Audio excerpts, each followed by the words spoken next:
Hello, welcome to my channel. My name's Ksenia. I'm an artist, gardener, and book lover. In this episode, I'm going to be talking about how I choose my next read. I know this is always a very important topic for book lovers, and because there's so many books out there, sometimes it's hard to choose your next read. There's so many options. And over the past years, I've developed a method that works for me, that I end up reading more than I usually do in many different genres, and I end up always anticipating my next read. Of course, there are times where I don't finish books. That's totally natural, and that's not something to beat yourself up over. But overall, this method has helped me increase the number of books I read by a lot. It helps me not go into reading slumps and not start thinking that, certain types of genres are boring. And today I will share them with you. First of all, I have been watching some booktube. I find it one of the most soothing and interesting activities for like 20 minutes in the evening when I'm having dinner or after, if I'm having it with someone, not alone. So I have been compiling lists of recommendations that people gave. So the first list I have at the top is the 40 best novels from the past century. It's the UK Times recommendation list, and there's 40 books, and I have a little annotating system there with the ones I read, the ones which are high interest, and the ones which I bought. And I have many other lists in here, like the Nobel Prize winners, the Wainwright Prize for nature writing in the UK. I found so many good reads by just following their prizes and their short lists. Not always the main prize appeals to me the most, but the short list selections that I've been getting have really resonated with me very strongly. So I know there's something there. And then I have the Women's Prize for Fiction, the Booker Prize. Then I also have my favorite authors, and by date that they completed the novel. So here I have May Sarton, her fictional books, her non-fictional books. I have a check mark next to the ones which I've read and which I have. Here's Anita Bruckner. I've actually read 3 of her novels so far. Right, 3. And I know I have to read all of them. Like, she's amazing in her psychological portraits. Edith Wharton. I also discovered her this year. I heard about her a long time ago, but I've never read her book. It was just somewhere on the periphery of my attention span. And then I have Jane Austen, which I do plan to read, but I always count them as my late read, so sometimes I don't get to them. And then I have poetry, the prize winner. So this is my little, if I want to pick up a new author and I want to know that they're good, this is where I go to. I also have my handy little book. Isn't it so beautiful? My boyfriend got it for me and he knows me well. This is like my perfect notebook for my bookish needs. And in this notebook, I have lists of recommendations by different people, booktubers and online magazines, etc. And just random stuff, like here I have a list of gothic novels by Oprah Daly. In the fall, around Halloween, I usually pick up 1 or 2 books that are a little bit scary to get a little bit of a, different feeling. I think that's the point of reading, to experience many, many different emotions, different feelings, different environments. And these environments are spooky. Here I have my Japanese literature, my Scandinavian Nordic literature. I am reading a lot of Karl Ove Osgard. I read my first John Foss book and I liked it, but it has such a different taste that when I'm skimming through this notebook, I'm like, oh, that seems like a book I will enjoy this month, because I need more of that kind of smooth, kind of slow. He's like stream of consciousness, only on steroids. It's so slow and repetitive, but at the same time, that kind of repetitive nature of it is kind of, in many ways, how life flows. There's a rhythm to our daily life. There's rhythm to the same annoying stuff happening, you know, the same situations, the same conversations, all kinds of stuff like that. And then I have my other wish lists there. And then I have the order in which I hope to read the Woman's Prize for Fiction in the UK. And here's my epic book list, which I'll do a video next on probably. So this is my, like, where I hear a good title, I write it down here. I almost forgot to say that the method consists of going through these lists once a month and choosing 7 or 5 or whatever books that fit into one of these categories. And I try to spread them out through all of these categories. So if I have only 4 reads, it's 4 different categories. In this way, I keep myself immersed in different writing, and I always look forward to something. Like, I'm not always in the mood for a heavy read, I'm not always in the mood for poetry, but spreading myself out like this allows me to commit to different perspectives and different styles in a way that just keeps me reading. So the 7 categories I have are heavy or difficult reading.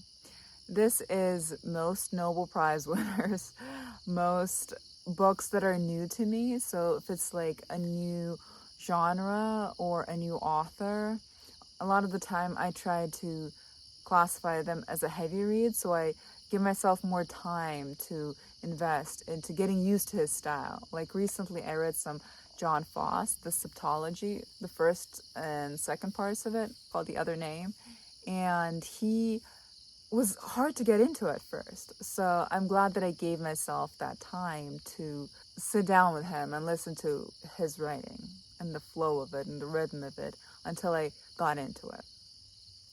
So then I have short reads or stories.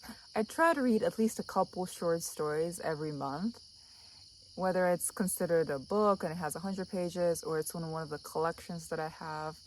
I find that it helps me to just switch it up in a way that makes me appreciate all the different writing more, because I read a short story that's from a different culture and it makes me realize what kind of quirks are in, you know, the American, English, Russian cultures versus the Japanese. And even a small story can sometimes give me that insight into the differences between different countries and amplify the kind of juiciness of that specific flavor.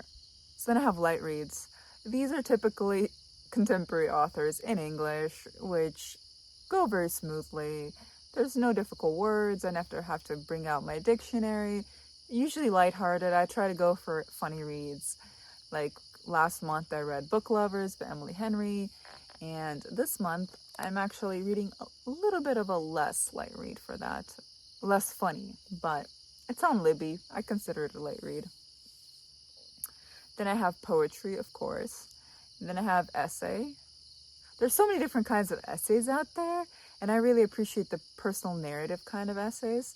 And they're kind of like autobiography, only a memoir and themes explored in depth in a way that I find very, very enriching. It can go into such depth in a short period of time. So I find them fun. And then I have nonfiction. This is usually somewhat science-based or biography or psychology. I love psychological books that go into try to understand how to heal childhood trauma or adult trauma, or just reprogram our brains in ways that help us and heal us and help us live more rich lives. I feel like we can always have richer internal and external lives. So I find it lovely to sometimes read up on psychology for that. And then lastly, I have my nature writing section, and that's frequently nowadays from the Wainwright Prize in the UK, but also from any kind of narratives that I come across. Like, I love rereading Thoreau and all kinds of weird people. Erling Cage, actually really love his book Walking. I consider it nature writing. I hope this was of use to you. I feel like having a system of any kind helps you optimize your reading experience, and not in order to get those numbers, that's not what I'm talking about, but to enjoy it more. Like when I was reading the John Foss book, which I originally classified as heavy reading, and he's translated from Norwegian. He's like a stream of consciousness writer on steroids, as I call him. I realized that it doesn't really work for me to read his stuff in the morning or even in the middle of the day. But the rhythm of it and the slowness of it, because it's really, really slow. Like, you have to experience it to hear it, but like super slow. Maybe when I review it, I will give you a glimpse of it. But it helps me really de-stress and start to like calm down in the evening. It really slows down my mind in a really effective way. So he will be delegated to my evening reading permanently, and his writing like serves a specific purpose to me as a reader. And observe my thoughts, their cyclical nature, all the ands in our head, and appreciate that. If it was my only read, it would drive me nuts. It would drive me absolutely nuts. So yeah, this way of dividing up my reading really helps me get the best out of the reading experience and really fit books for different moods. And I think it's very natural to read based on your mood, based on what emotions you feel like deepening and engaging in that day or that month or that week. So sometimes I pick up a book that I know is going to be very cheery just because I need a little bit of an upliftment. And I have a little like cheery book list in here. So I skim it and I'm like, that sounds like a good author. Or I come across like one of the authors here that I've, like Frederick Backman. I find him so uplifting because he has so much empathy for all the different plights of his characters and for anyone really. And his books are just like one big hug. That's literally what I have written next to the list. Big hug kind of books. So that's probably a video I should do too, right? Big hugs. Books that feel like cozy hugs. So that's my main system. But I also, like I said before, like I've done a video on this magazine. Check out the link below. And sometimes they have very nice little blurbs here. And I discovered The Lonely Stories by Natalie Eve Garrett here. And I'm reading it now. And it's brilliant. If I hadn't picked up this magazine, the chances of me having discovered this book, because it's just so random and not so hyped up, are very slim. So I'm very grateful to this magazine for its very good taste. And the editor in general just does a brilliant job. You can check out the video, like I mentioned, for me to go really into depth into all of the issues that I've purchased. And I've also been really listening to what kind of books and what they give me. So the books, the authors that I really want to keep following, they seem to keep going with me, like even if my mood changes. And one of those authors is Karl Ove Osgard.